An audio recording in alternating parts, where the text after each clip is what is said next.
Hoxh, a është haram thot sterilizimi i gruas, pasi që ne në familje apo ne familje jemi sprovu me fëmijë të sëmur. Unë e gjëja parë që ju kisha këshillu është këto pyetje të cilat janë edhe vendime fetare dhe vendime familjare për të ardhmen e familjes, domethënë që nuk është hajgare sot për nesër, ju kisha këshillu. Mos më i bëni në internet në këtë formë, domethënë 1 minutë, 2 minuta edhe pastaj me marrni përgjigje të gabume pa kurfar informacioni domethënë të detajuar.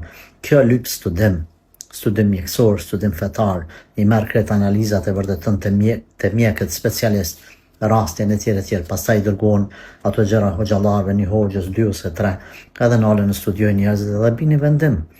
Mos bëni viktim domethënë e një pyetjes të shpejtë e një përgjigje të shpejtë e cila pastaj ju kushton edhe në familje edhe te Zoti e kështu me radhë. Kujdes.